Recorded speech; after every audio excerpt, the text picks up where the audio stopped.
Hello everyone, in this video I would like to talk about using Excel to fit a linear regression line. There are a couple of ways you can do that. So here I have an example of a data set that relates the number of TV ads, that's an independent variable X, to the number of cars sold, and that's your dependent variable Y. In order to do a regression line, what you need to do is first fit a trend line through your scatter plot. So you can insert a scatter plot. Now here you can play around with the title and add the x-axis, y-axis labels, but I am going to be focused in this video more on the trend line. So you're going to add the trend line by going to Add Chart Element.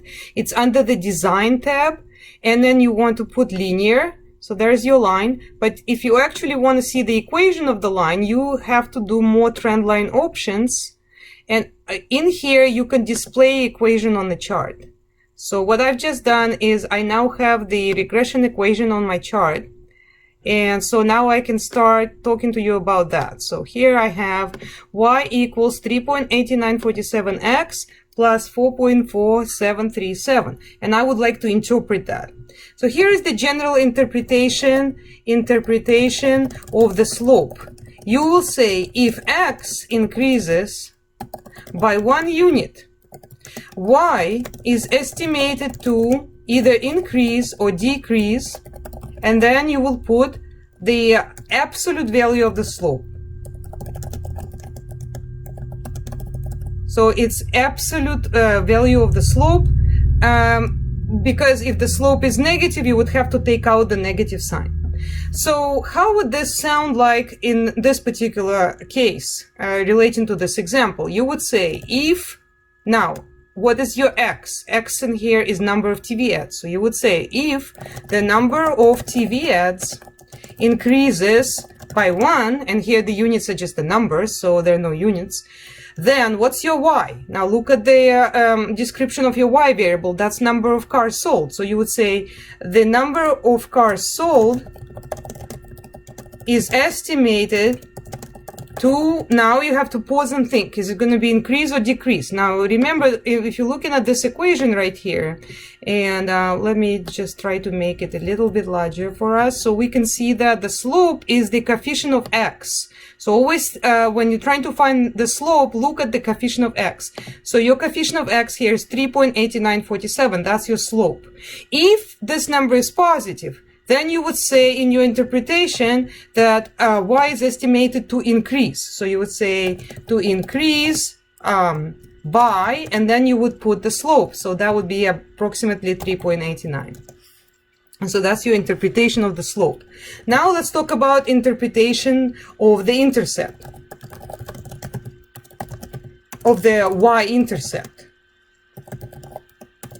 Okay, so interpretation of the intercept is sounds like this. If x equals 0, y is estimated to be, and then whatever is the intercept.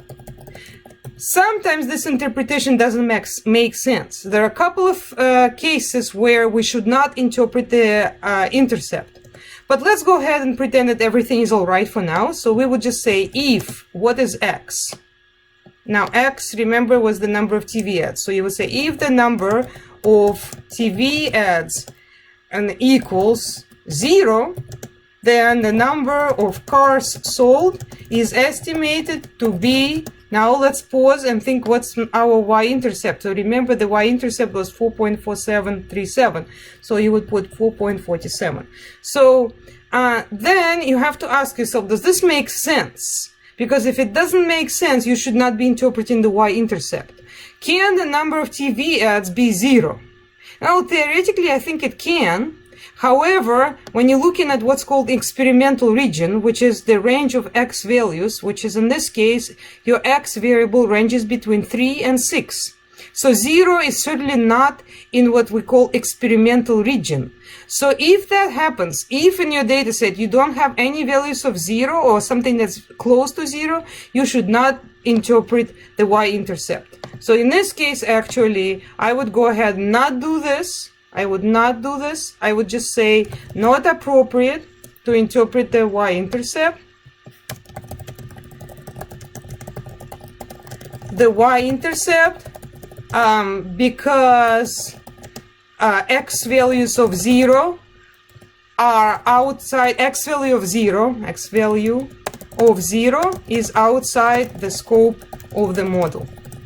So in this case, I should not be interpreting the y-intercept. So I tell my students, look at the range of x values. If that range does not include 0, do not interpret the y-intercept. It's all about x being 0. Does that make sense? Sometimes it does, sometimes it doesn't. If it doesn't, you shouldn't be interpreting it anyway.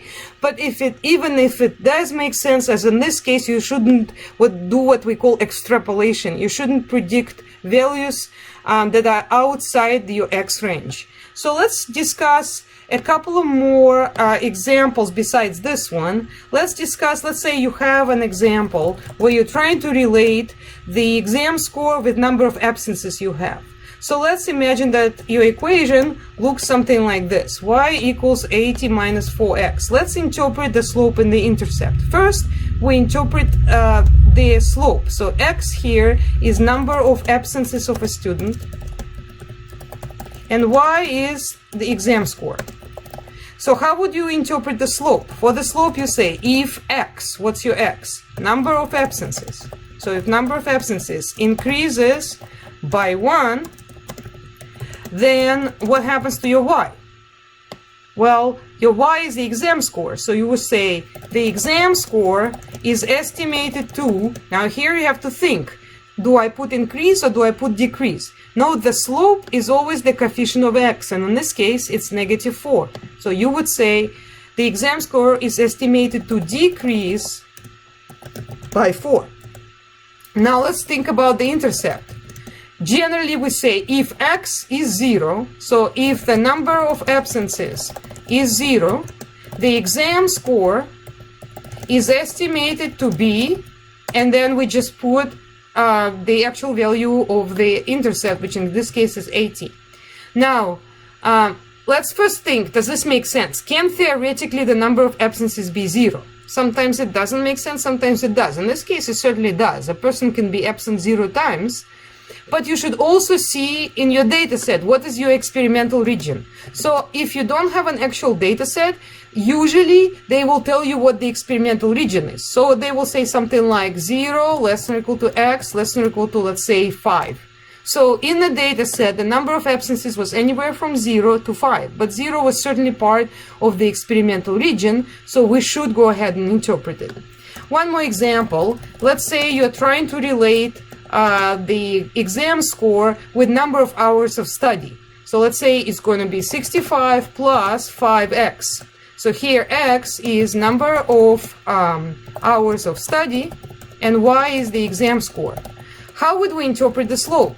We will say if x, what's x? Number of hours of study increases by 1, what happens to the exam score?